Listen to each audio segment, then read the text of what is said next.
ao passo de espera, mas tivemos que encontrar uma pessoa que estava um pouco perdida, nem sempre é fácil às vezes ter aqui ao cantinho do IEP. Mas bem-vindos a mais um seminário do Centro de Investigação do Instituto de Estudos Políticos. É com muito gosto que vos recebemos todos aqui no nosso Instituto para mais um seminário que se baseia aqui na investigação de uma, vou dizer aluna, ex-aluna, mas será sempre com certeza aluna, portanto, da Raquel Bestia, e vamos então discutir, apresentar esta obra que foi editada pela Universidade Católica Editora, numa coleção associada à investigação desenvolvida aqui no IAP, portanto a coleção Ideias e Estudos Políticos. Depois a doutora Ana Bela Antunes também vai falar um bocadinho mais sobre isso. Só recordar que, apesar de termos iniciado aqui com um ligeiro atraso, vamos mesmo ter que terminar no máximo às 6h20, porque como temos aulas às 6h30, damos sempre aqui 10 minutos para, às vezes os professores têm que ir dar aulas, os alunos que estão aqui têm que ir também para as aulas, 10 minutos para nos organizarmos a todos. Portanto, sem mais demoras, vou já passar a palavra à doutora Ana Bela Antunes por umas breves palavras sobre esta coleção e depois então iniciamos a sessão. Obrigada. Muito obrigada. Muito obrigada e boa tarde a todos e a todas. Começo por cumprimentar a professora Mónica Dias, diretora do IEP, que é sempre um enorme prazer, com a agenda que tem, estar sempre presente nestes encontros. Cumprimentar também a professora Inês Gregório e agradecer-lhe esta orientação deste evento e também não só é chair deste evento, mas também é membro do Conselho Editorial da Universidade Católica Editora, portanto é sempre um prazer estar associada a estes momentos. Cumprimento o painel aqui, os meus colegas, e agradeço a oportunidade de podermos fazer mais um lançamento desta coleção, Ideias e Estudos Políticos, nestes seminários que o CIEP promove, e felicitar-vos também por estas iniciativas que de facto têm sido aqui tratados temas bastante importantes. Cumprimento e dou os parabéns à nossa autora, à Raquel Bestia, não só pelo tema escolhido para a sua dissertação, como também pelo livro que agora publicamos e que, de acordo com as características desta coleção, está também disponível em e-book, portanto, tem este formato híbrido de edição em papel e edição em e-book. Só para dizer também que na missão que uma editora, principalmente uma editora universitária, tem e assume como sua missão, ter a possibilidade de dar corpo e visibilidade a livros com estes temas tão atuais e importantes é de facto um enorme privilégio e por isso também é aqui uma honra estar a lançar este livro. Termino aproveitando aqui um bocadinho as palavras do professor António Fontes Ramos, que no final do seu prefácio refere que leiam Raquel Bestia, vale a pena. Portanto, gostaria da maneira como esse prefácio terminou e gostaria aqui de parafrasear também esse excerto. Muito obrigada a todos e uma boa sessão. Obrigada, professor. Passo então a palavra para iniciar. Muito boa tarde a todos. Estou muito feliz por os ter aqui, seguramente. Estou, desculpem lá, muito mais feliz por estar aqui sentado ao lado da Raquel. A minha jornada de solidariedade e de amizade com a Raquel começou nas aulas de estudos de paz e segurança. E essas aulas, diz ela, que lhe estimularam o gosto por os estudos da paz, da segurança internacional e da resolução de conflitos. Mais do que isso, permitiram-lhe ela centrar a sua tese. E a sua tese numa área que lhe é muito querida. E esta área é a da dignidade humana. A dignidade da mulher é a dignidade humana. Portanto, a dignidade da mulher, centrada naturalmente na proteção da mulher contra a violência histórica que sobre ela impera. Histórica, repetida e atual. É esta, digamos, a problemática que está no centro da sua dedicação a este livro. Bom, o tema da proteção da mulher entrou na minha vida pela constatação da realidade. Eu vivi em Angola, em Moçambique, em Timor, vivi os conflitos dos Balcãs, estive no Afeganistão. Santo Deus, se dificuldade, se a violência sobre a mulher é má nas nossas regiões, ela aumenta exponencialmente à medida que a pobreza, à medida que os conflitos, à medida que a autocracia dirige as sociedades. E há mesmo imensos estudos que dizem que há aqui um ciclo de degradação, que é este. Portanto, a pobreza e a violência faz com que parte do ser humano seja excluído, neste caso das mulheres, e quando a gente tira as mulheres da equação, alcançar a paz é mais difícil. E como a paz é menos sustentável, gera-se um feedback negativo, aumentando a pobreza, aumentando a violência, aumentando a autocracia. No fundo, a questão é esta. E a questão com que nós nos debatemos no princípio foi esta. Ora, nesta questão há aqui um facto importante, e começamos a pensar sobre isso, que é a resolução do Conselho de Segurança das Nações Unidas 1325, de 2000, que é de facto um grito de alma sobre aquilo que se passa no mundo. Um grito de alma, verdadeiramente. Reparem, ano 2000, a Guerra Fria tinha acabado. Toda a gente estava à espera de um mundo mais calmo, mais pacífico. Ao contrário, o que surgiu foi um mundo em que a violência se metastizou ao longo de vários sítios. Vários tipos de conflitos difíceis, violentíssimos. Uma situação absolutamente dramática. Ora bem, e o que é que se passou? Passou-se a público notório em que nas situações em que os direitos humanos se esquecem, a violência pesa desmesuradamente sobre os mais frágeis. Portanto, é isto, digamos, que a resolução do Conselho de Segurança das Nações Unidas sustentou neste grito de alma e, de facto, naquela altura o que é que se via? Até esta conflitualidade até se inventou um nome próprio para ela, um nome novo, que eram as Novas Guerras.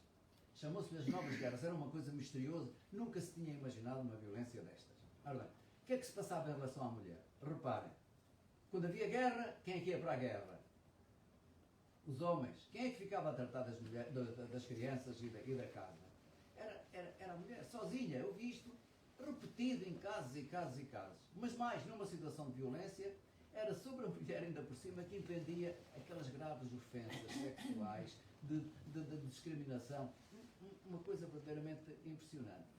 E pior, quando se tratava de regular a paz, as mulheres estavam ausentes da mesa das negociações.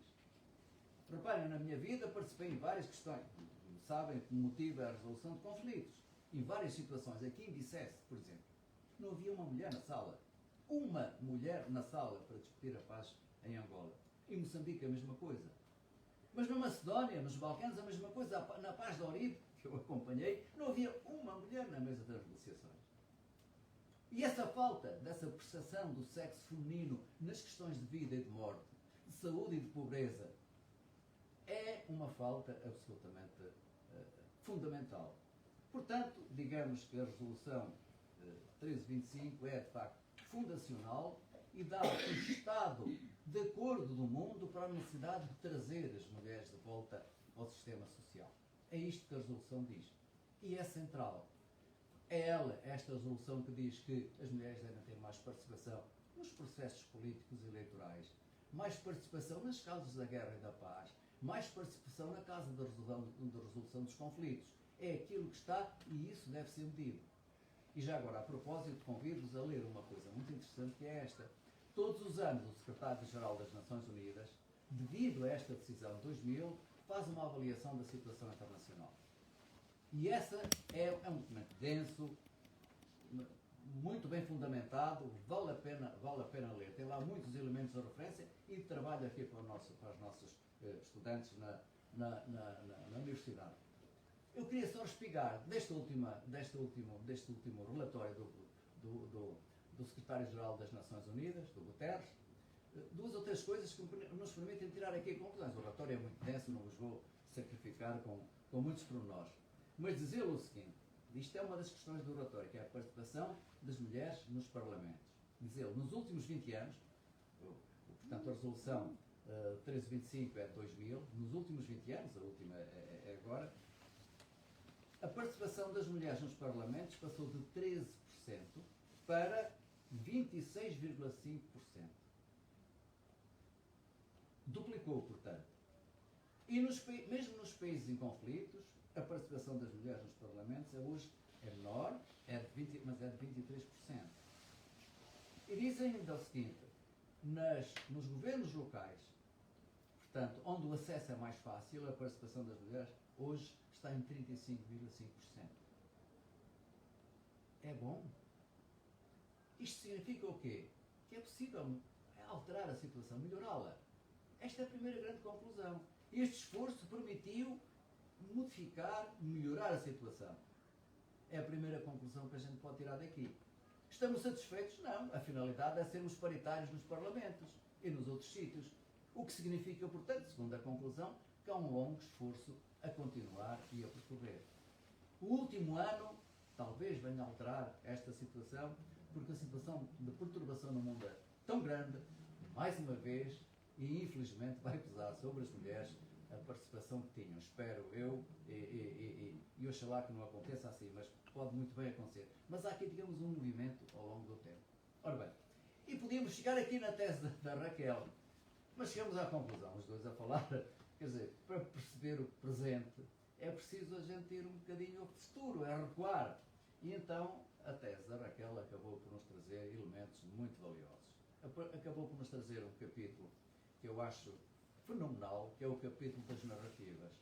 Ela não deixou pedra sobre pedra por virar. Ela foi às narrativas religiosas.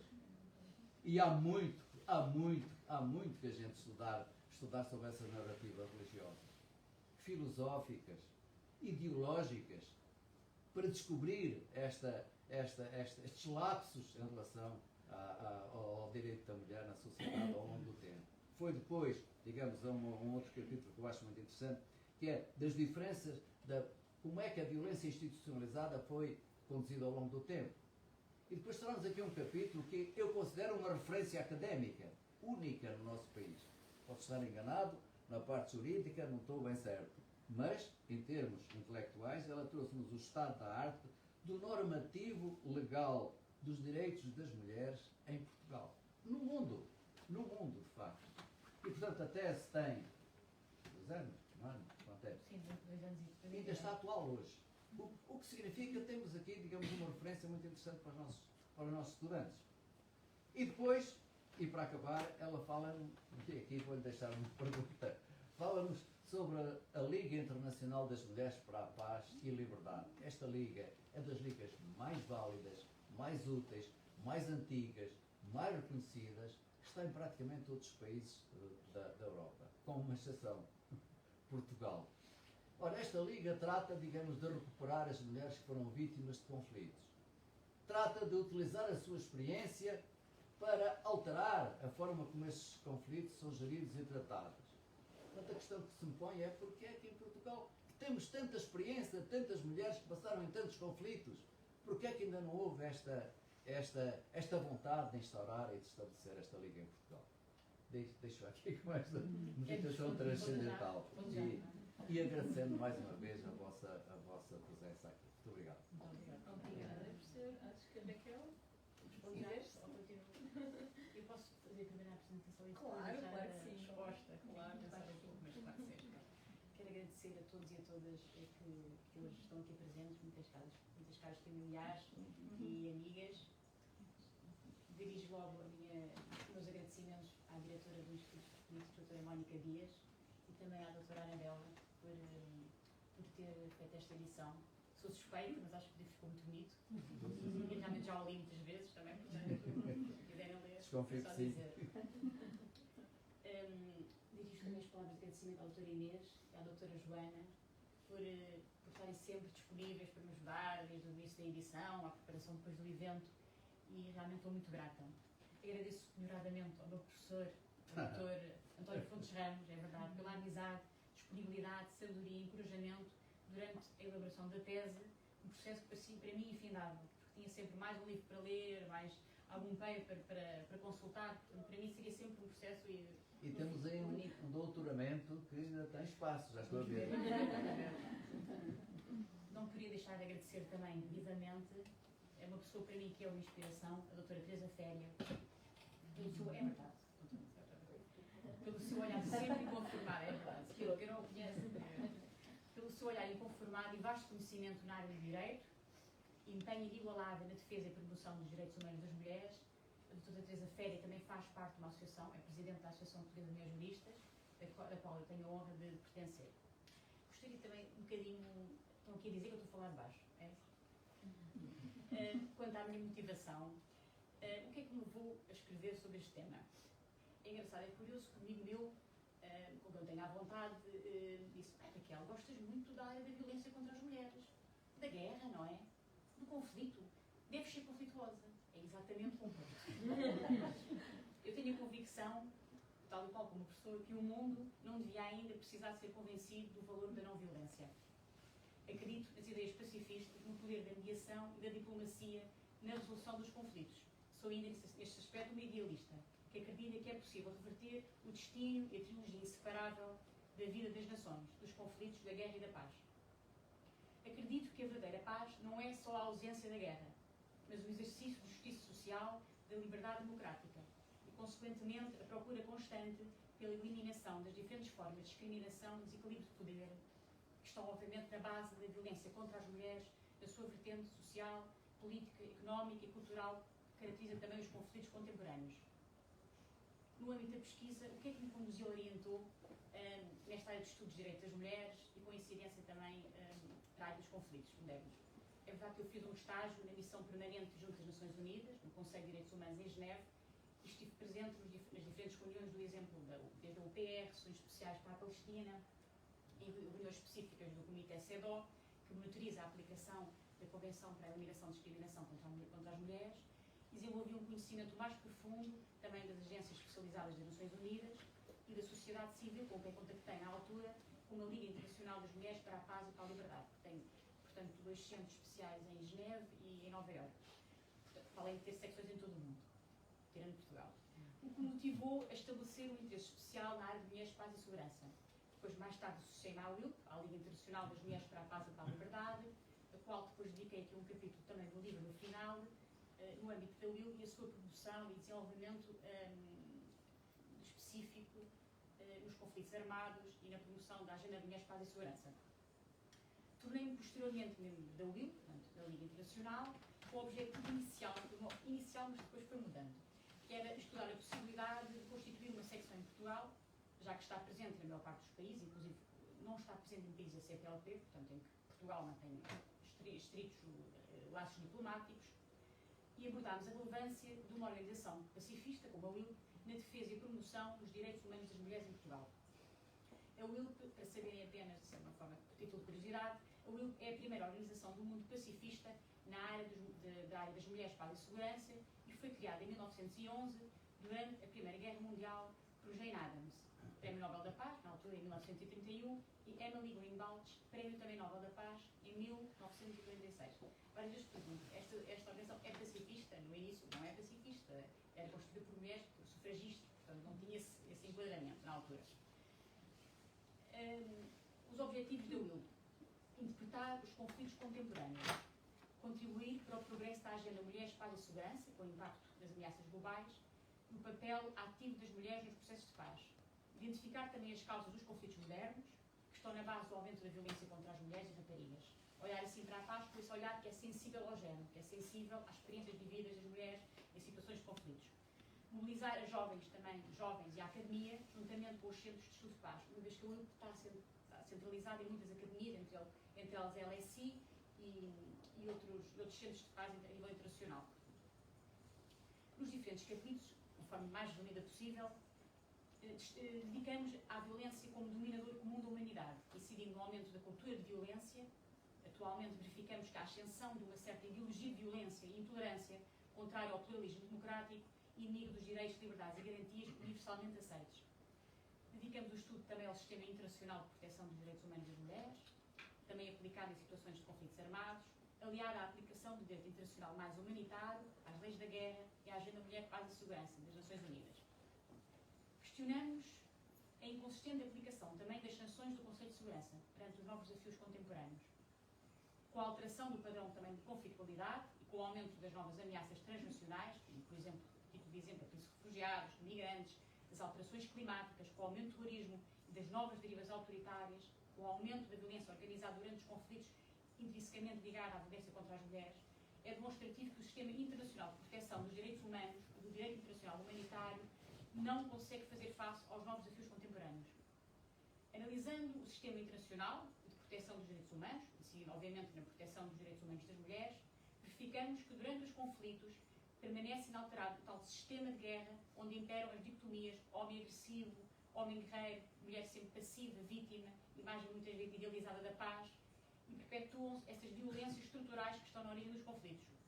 Permanecem sempre as mulheres subrepresentadas, secundarizadas nos processos de solução dos conflitos e nos processos de paz. Realmente a guerra tem tido um papel muito importante nas construções das diferentes identidades.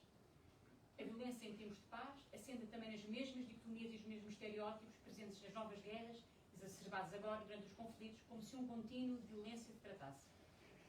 Porquê a necessidade de repensar os conflitos modernos? Parte também da urgência em reinterpretar os conflitos da atualidade, reiterando-lhe a visão, muitas vezes essencialista, tradicional das mulheres como vítimas dos conflitos e muito poucas vezes com o papel diferenciador e ativo nos processos de prevenção e reconstrução pós-conflito. As resoluções do Conselho de Segurança das Nações Unidas, eu faço também alusão, respeitantes à Agenda Mulheres, Paz e Segurança, como no caso, como o professor disse, a resolução 1325, esquecem muitas vezes o impacto nefasto dos conflitos nas mulheres e raparigas, assim como também nos rapazes, havendo muito poucos relatos, claro, mas obviamente que são afetados, não conseguindo erradicar as causas subjacentes que estão na origem dos conflitos atuais. O mesmo paradigma redutor e tradicional parte da concepção da violência sexual contra as mulheres e raparigas como uma tal arma e método de guerra, como uma inevitabilidade e dano colateral do conflito. A violência sexual como arma ou método, estratégia de guerra, é muitas vezes legitimada e há uma concepção redutora que não é jurídica ou técnica, uma vez que constitui uma violação, obviamente, do direito humanitário e das leis da guerra. O seu único objetivo é o causar terror na população civil e nas suas vítimas. A condição perante essa inevitabilidade ou tolerância da violência sexual em conflitos espelha a impunidade dos seus perpetradores, assim como é demonstrativo da ineficácia do direito internacional humanitário, do direito internacional dos direitos humanos, que desconsideram muitas vezes as causas dos conflitos e as experiências traumáticas das mulheres vítimas de violência. Surgem novos relatórios, que obviamente que eu não consegui abordar, porque eu já finalizou o livro, de violência como arma de guerra em países como o Haiti, a Etiópia, a Síria, o Sudão, na Ucrânia e mesmo dos dois lados do conflito israelo-palestiniano.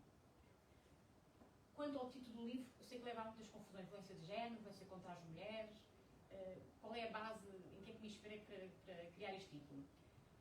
Parte da análise, como o professor há pouco tinha dito, da resolução do Conselho de Segurança das Nações Unidas, que foi a primeira resolução na área de mulheres, paz e segurança, estrela 25, que diz respeito à prevenção, proteção e participação das mulheres nos processos de paz e resolução de conflitos. A violência contra as mulheres durante os conflitos é uma forma de violência de género. Porquê? Uma vez que as mulheres são desproporcionalmente afetadas pelos conflitos. Os estados mais frágeis são também as mulheres que têm menos acesso a recursos.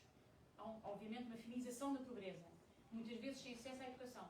Estão numa situação de maior vulnerabilidade, portanto, quase sempre subrepresentadas nos processos de paz e resolução de conflitos. Portanto, o conceito de paz, eu finalizo assim também no meu livro, deve ser então sensível ao género, às experiências vividas das mulheres e das raparigas durante os conflitos. Portanto, é um conceito sensível a essas mesmas experiências. Sabemos que o investimento na igualdade de género contribui para a diminuição da violência contra as mulheres e da violência organizada e é a chave para alcançar também a resiliência democrática dos países e uma paz sustentável e duradoura. Acabo com uma frase que tinha sido o início da minha tese, mas depois não ficou no livro, de Otto Whitman, que considerava que a verdadeira guerra não podia ser transcrita. Acrescento eu que nem a experiência das mulheres vítimas dos conflitos, uma história com silêncios, dilemas, dicotomias, que só mesmo as vítimas que as semelharam é que poderão narrar. Claro que não é a minha pretensão, não é substituir-me à singularidade e à experiência das mulheres em zonas de guerra, mas consideramos que é um dever de justiça reinterpretar também os conflitos, pudermos contribuindo para juntar a nossa voz, isto parece quase uma idealista, não é chorar, juntar a nossa voz à polifonia de outras vozes de mulheres pacifistas, como o caso da Wilke, e as suas pioneiras, considerando que um Estado de Direito não é uma realidade adquirida, mas em permanente transição, reivindicando sempre o direito a uma vida livre de violência. Muito obrigada.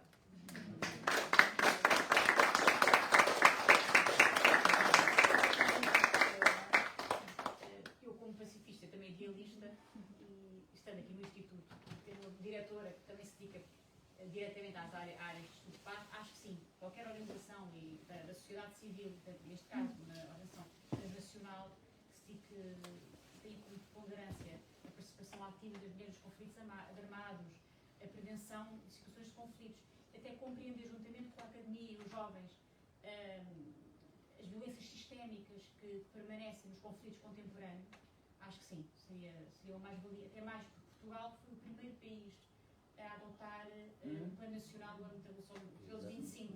Teria razão de ser haver realmente uma organização deste nível. Tem razão de ser, há aqui muito material para se trabalhar, muito conhecimento vai sendo desperdiçado, muitas queixas e comentários e participações que podiam ser Até utilizadas. porque não existe em países da CPLP. Portanto, Exatamente, seria uma forma de nós centralizarmos esse acervo de conhecimentos que existem e utilizá-los no bem da paz. Soubemos que supostamente teria sido constituída, não é? Às vezes até enviou, mas Não, eu contactei. É É curioso, para uma curiosidade, a título de curiosidade. Depois do livro soubemos que havia uma hipotética ONG com o mesmo nome, que não era. Deve ter lido o livro rapidamente e criou. É bom sinal, isso é bom sinal. Muito obrigada. Queria, obviamente, começar por agradecer o convite que me foi feito pelo Instituto e pela Raquel para estar aqui, dizer que é uma honra e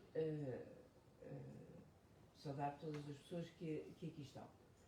Eu creio que me caberá falar um pouco sobre o conteúdo do livro, correto? Ora bem,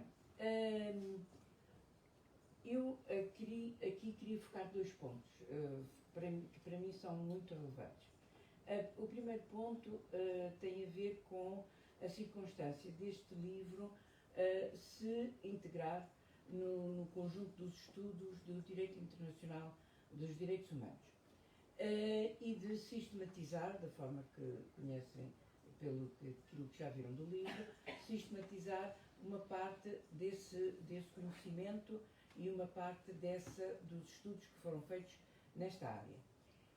E esta área do direito internacional dos direitos humanos é particularmente relevante para mim por várias razões. Uma das razões tem a ver com a circunstância de, pelo menos em minha opinião, ser a área do direito da ciência jurídica, onde mais avanços se têm feito no domínio dos direitos individuais e dos direitos individuais das mulheres.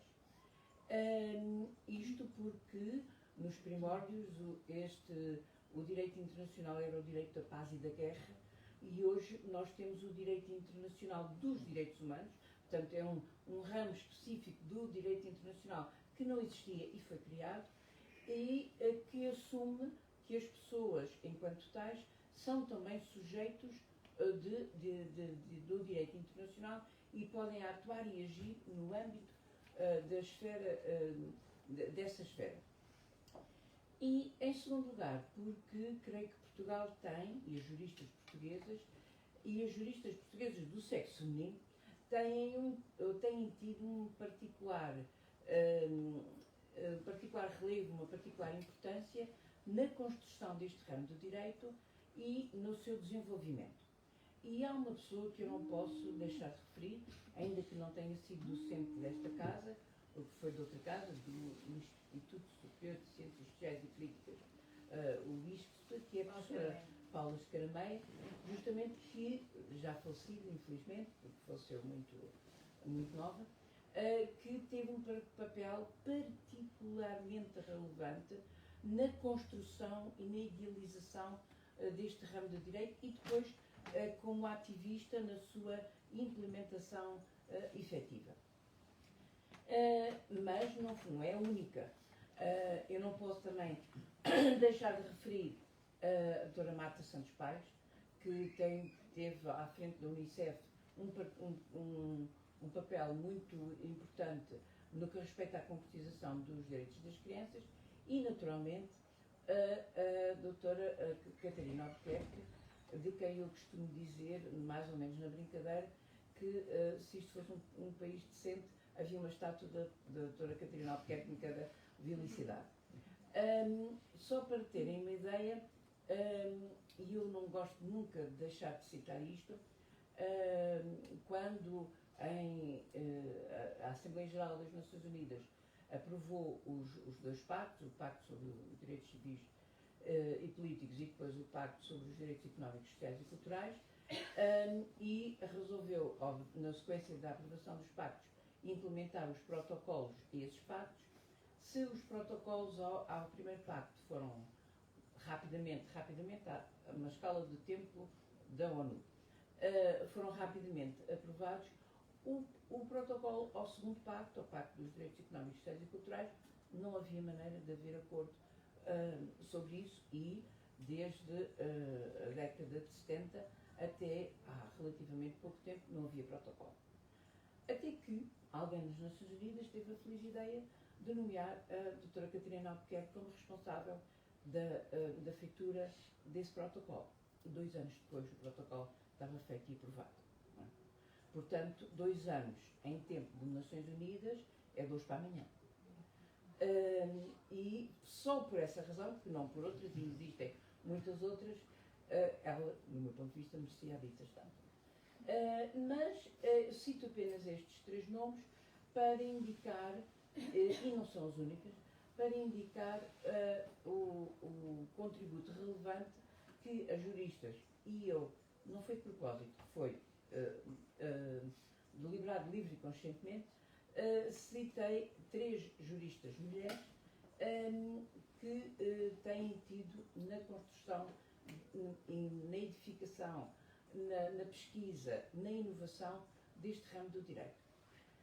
E este livro, ao sistematizar todas estas contribuições, ao fazer aqui uma antologia de diferentes instrumentos normativos, por um lado, e por outro lado, ao fazer uma reflexão sobre diferentes conceitos, e, do meu ponto de vista, insere-se nesta corrente doutrinária. Mas há um outro aspecto que para mim é particularmente relevante no livro. É que muitas vezes nós tomamos, em minha opinião, erradamente, o conceito de violência e o fenómeno de violência como um fenómeno em si mesmo considerado e como não tendo, podendo ser analisado de diferentes formas, mas como não tendo razão de ser. Ora, eu confesso-me uma feroz adepta de um judeu português, já falecido há vários séculos, de seu nome, Bento Spinoza, que, entre muitas outras coisas, escreveu: nós não precisamos apenas de ideias claras, como dizia o Descartes, precisamos de ideias claras e distintas. E em linguagem spinoziana, distintas quer dizer ideias cuja razão de ser, cuja etiologia nós conhecemos. E conhecer a etiologia da violência, conhecer a razão de ser, a razão pela qual existe, é fundamental. E o livro refere-se a isso. Refere-se a isso e isto para mim é uma marca distintiva e uma pedra angular muito importante no estudo destas questões. E refere-se a isso quando fala e põe a sua tónica na Convenção CEDAW, a Convenção sobre a Eliminação de todas as formas de discriminação contra as mulheres. Isto porque, do ponto de vista dessa Convenção e da noção e definição do conceito de discriminação existente na Convenção,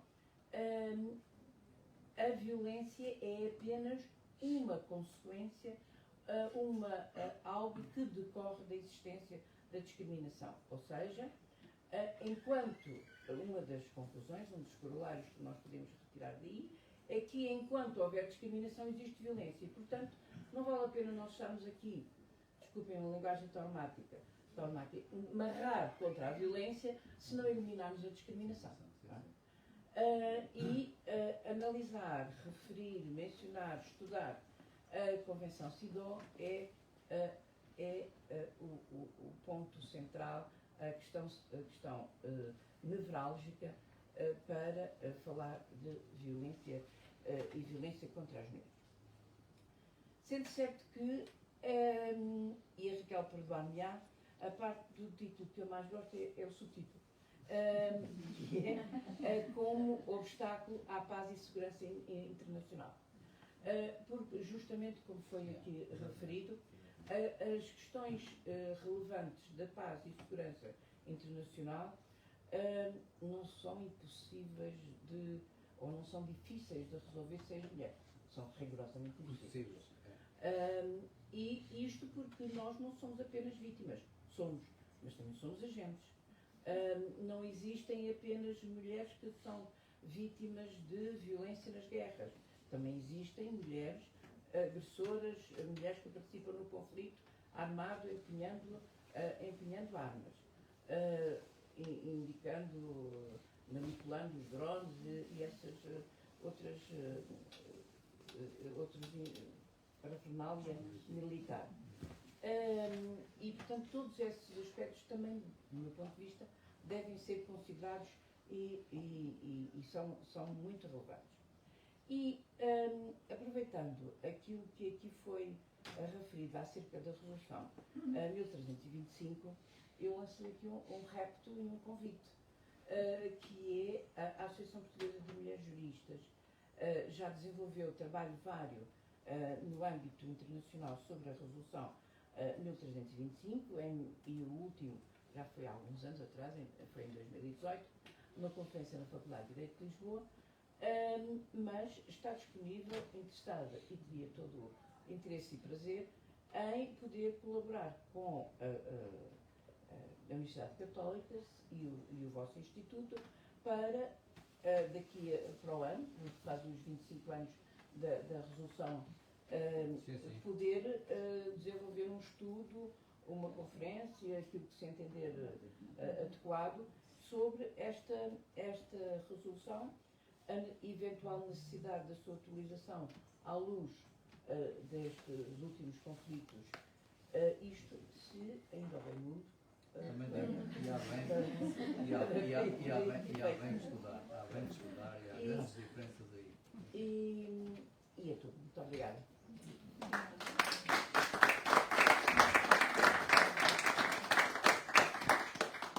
Muito obrigada a todos. E a todas, já. Isso também é uma forma de violência. Negar a nossa existência, como se nós não tivéssemos existência. É uma forma de violência, é uma forma de discriminação. Muito obrigada a todas e a todos. E conseguimos cumprir o tempo certinho. Ficámos aqui ótimo ainda com alguns largos minutos para então agora passar para esse lado e perguntar se alguém tem questão, comentário, se quer contribuir de alguma forma aqui para a nossa discussão, fazer aqui perguntas difíceis à Raquel. Se não houver, eu tenho aqui só uma consideração a fazer, que é esta. Nós estamos a entrar em terrenos desconhecidos do mundo. Estamos aqui a ver, em termos conceituais, nós estamos num conflito mundial já. Não é uma guerra, é um conflito mundial.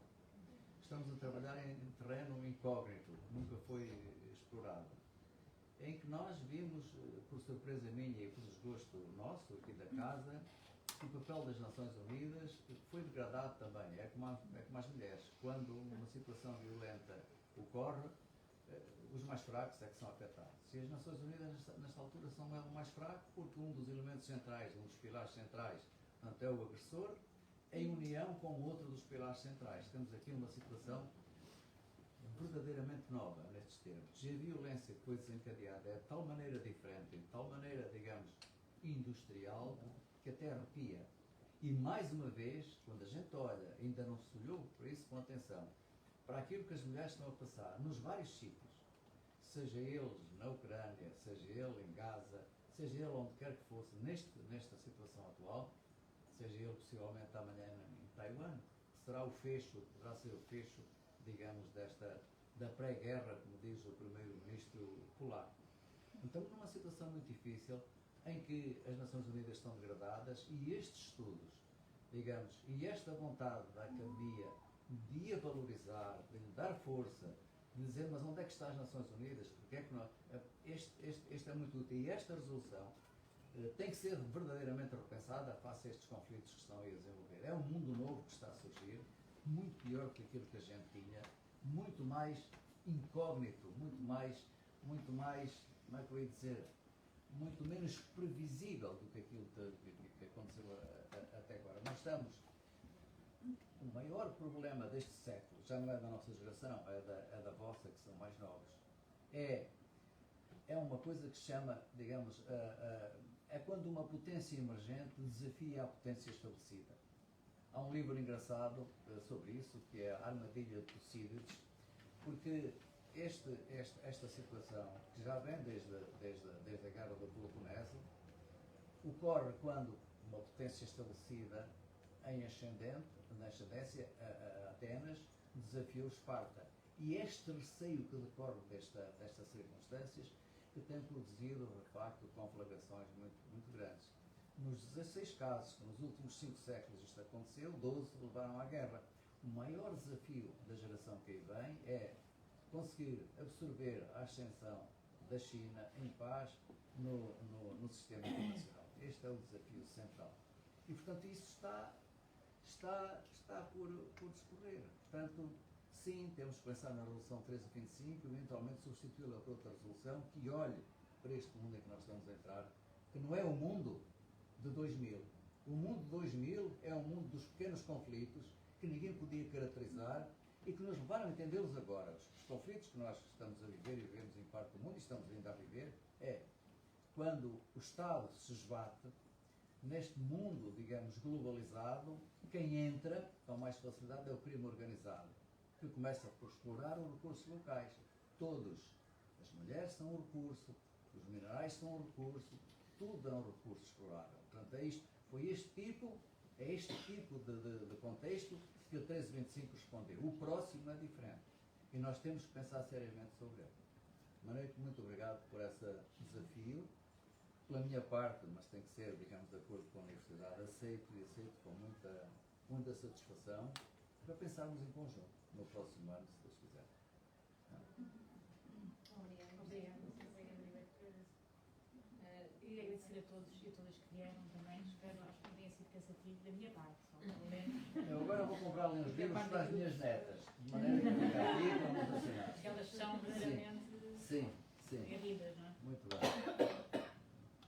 Sim, claro, com Muito certeza. bem. Temos uma pergunta?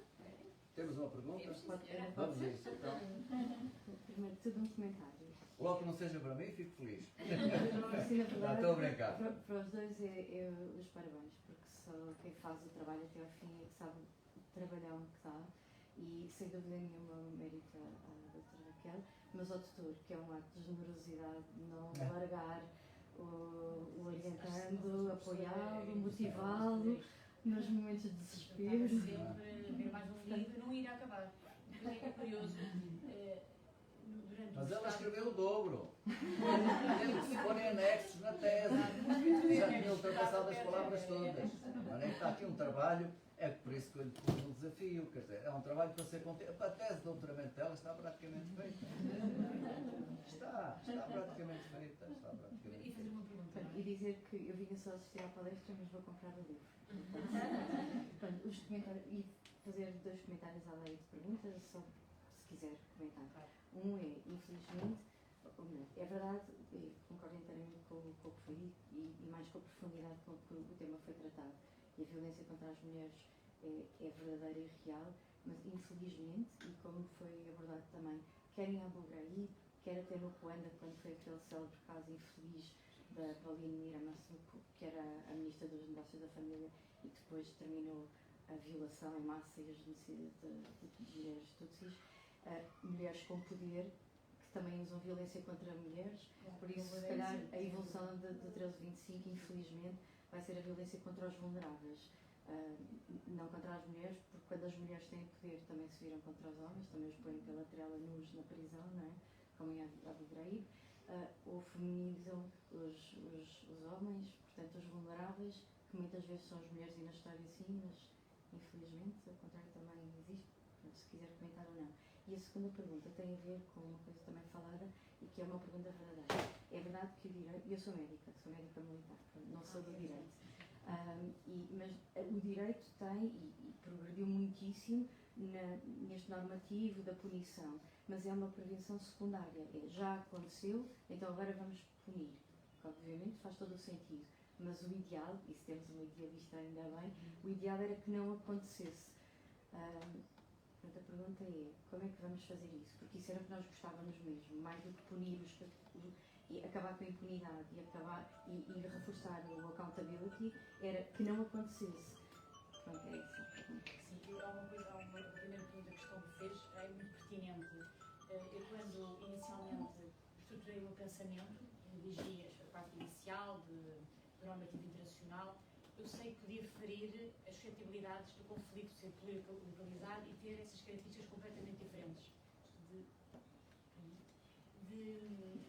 Essas características completamente distintas, como estava a dizer, essa visão, por exemplo, da mulher também como agente, também a necessidade das características sociais individuais, das múltiplas discriminações, isso não foi abordado realmente no livro. Isso pode ficar também por isso. Não é? Mas. Não queria criticar. Eu percebi que sim, eu percebi que não era uma crítica, mas sim, claro, é impossível a pessoa conseguir abranger as nuances da violência em conflitos, como aqui acabou de dizer, e é muito pertinente essas questões. O caso específico que estava a dizer, por exemplo, da violência em conflitos, e há vários relatos e livros que abordam isso, não são assim tantos, mas ainda há alguns a nível internacional, da violência de homens nos conflitos de homem contra homem, que diz respeito exatamente a essa desmasculinização do próprio homem, é uma questão muitíssimo pertinente e também muito pouco abordada. Verdade. Os relatos dos homens nos conflitos são praticamente inexistentes, são muito poucos. Não é? Se das mulheres é difícil relatar situações de violência e verbalizarem, dos homens é completamente. Muitas ONGs nem sequer, eles não se dirigem às ONGs para relatar a situação de violência. Portanto, essas questões são realmente muito pertinentes. No caso que o Dr. Terceira disse, a mulher nas Forças Armadas, uma da perspectiva da mulher agente no âmbito dos conflitos, também não abordei essas questões. Portanto, eu teria continuar para uma quarta, quinta, tese. Eu sei que a pergunta não me é dirigida, mas eu posso também responder. É que há um primeiro ponto, e obviamente vou dar apenas a minha opinião pessoal. O direito não se destina, não é o seu objetivo, prevenir as situações, as transformações sociais de uma forma genérica. Isso é mais para a medicina. É prevenir as doenças. O direito é um instrumento de regulação social. O que se tem por objetivo é regular as relações sociais. Mas mesmo regulando as relações sociais, e no caso concreto do tema que nos ocupa o livro, o direito tem feito imenso, por exemplo, no que respeita a este aspecto específico da violência contra as mulheres, quando, na altura, justamente a propósito da guerra do Ruanda, foi criado o Tribunal Penal Especial para o Ruanda. A juíza uma das juízas que lá dava serviço, que depois foi alta comissária para os direitos humanos, a Navatem Pillay, da África do Sul, conseguiu, numa sentença, desenvolver o conceito da violação das mulheres como crime contra a humanidade. Já quando tinha sido a Guerra da Bósnia, toda a gente tinha ficado aterrada e porque tinha sido algo que tinha sido muito objeto de notícias, da forma como as violações serviam de arma de guerra. Sempre serviram e sempre continuaram a servir. Do meu ponto de vista, claro. Mas não tínhamos ainda dado o salto qualitativo no que respeita a transformar as violações, e estamos a falar de violações de homens a mulheres, das violações como um crime contra a humanidade. A sentença que a Navatem Pillay fez sobre esta matéria permitiu não só estruturar, definir esse conceito, mas depois dar o salto qualitativo para transformar isso em definição, de forma a que o Tratado de Roma, que institui o Tribunal Penal Internacional, inclui a violação como um crime contra a humanidade. E isso foi obra da Navatem Pillay e da Paula Escarameia. Passou a ter lugar no direito. Exatamente. E, portanto, isto sim é um contributo, algo próprio do direito. E friso, foi obra de duas mulheres. Por acaso, Muito obrigada. só para à parte, a questão, por exemplo, agora do Afeganistão, das mulheres no Afeganistão, há vários estudos e vários peritos nesta área, na área jurídica, que estão a tentar enquadrar o sinónimo de género, o apartheid de género, no âmbito das convenções internacionais. Portanto, por casos, e o exemplo preponderante é das meninas no Afeganistão, raparigas e das meninas no Afeganistão. E eu aí bem me enganei. Eu fui, portanto, a falar com as mulheres afegãs. Depois eu estava no Comitê Militar da NATO e depois de regresso a Bruxelas estávamos a falar sobre o futuro do Afeganistão. E a minha posição nesta altura é dizer, não é possível voltar atrás. A gente vendo aquele brilhozinho nos olhos das mulheres. Porque de facto aquilo que elas adquiriram era tão profundamente importante e tão importante para elas. E as consequências delas ganharem um pouco mais de liberdade e de ação transmitia uma chama de tal maneira criativa às pessoas que sentia-se, era palpável isso. E para mim, digamos, tinha-se atingido aquilo que era fundamental, tinha-se mostrado como é que podia ser e como é que isso era bom. Nunca pensei que pudesse voltar atrás. Hoje acredito que a autocracia verdadeira, que é mortífera, que se passa lá e em qualquer outro sítio, é capaz de denegrir, extinguir, eliminar os mais profundos resquícios da dignidade humana. E eu não pensava que isso era possível, mas o que a gente vê lá no Afeganistão, num regime confessional daqueles, na verdade, ou mesmo, na Ucrânia, com outro tipo de regime confessional, não estava, a gente não considerava aquilo possível. Aquilo que se está a passar na Rússia, digamos, com a segregação da informação, com o isolamento das pessoas, né, e com massivos trabalhos, a gente sabe como é que se fazem, sociológicos, para alterar a consciência das pessoas, portanto, para mudar, para alterar a consciência das pessoas, que está a levar a um resultado que não se é um genocídio verdadeiro mental, quer dizer, que se está a passar, que nós não... Eu não pensava possível, mas infelizmente é. Mas se me permite, há sempre um outro ponto de equação, que é, isso é verdade, mas também é verdade que há gente, muita gente, a resistir. Por exemplo, no Afeganistão, nos salões de cabeleireiro que tiveram que ser fechados por causa disso. Porque a velha máxima de onde há opressão, há resistência, é absolutamente verdadeira. Mas o que se passa lá é uma coisa terrível. Já que eu podia fazer uns comentários, se ainda houver tempo. Bom, primeiro do que tudo, dar os meus parabéns ao livro, à Raquel, que eu já conheço há muito tempo. Ela já, desde há muito tempo, que Também tem um livro, é verdade. me falava deste tema e é uma alegria enorme para mim ver que o tema realmente foi publicado e irei certamente adquirir o livro. E era só dizer o seguinte, eu penso que a violência contra as mulheres nos conflitos realmente é de uma atualidade extraordinária, porque, tal como a senhora doutora disse, por exemplo, o facto das violações poderem constituir crimes contra a humanidade. Por exemplo, no crime de genocídio, não é? A esterilização forçada das mulheres pode constituir um crime de genocídio, portanto, está intimamente relacionada com os crimes internacionais que existem, genocídio, crimes contra a humanidade, crimes de guerra. Exatamente, e o capítulo que tens no teu livro sobre portanto, a violência sexual como arma de guerra parece-me fundamental.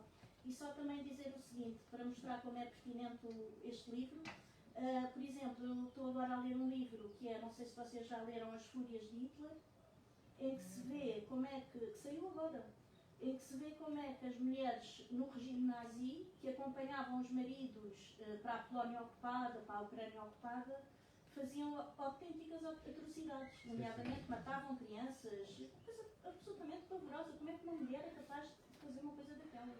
E realmente elas faziam aquilo, eram as mulheres dos comandantes, eram enfermeiras, eram secretárias naquelas administrações. Portanto, a propósito do facto de ter falado que as mulheres também podem ser agentes de crimes, não é? Em relação às vítimas, penso que todos vocês terão lido o livro do Prémio Nobel da Paz de 2018, aquele médico ginecologista penso que é da República Democrática do Congo, exatamente, que fala sobre a violência das mulheres. Portanto, é só para dizer que o teu livro é mais atual do que nunca, infelizmente. Obrigada. Não sei se temos tempo para mais um último comentário, uma última questão. Não sei se no painel quer fazer algum comentário final. Raquel? Eu prometo que me calo. Raquel, Também não, para já não. resta-me agradecer novamente e pedir que se juntem a um agradecimento geral por pessoal da Raquel, mas a todo o painel.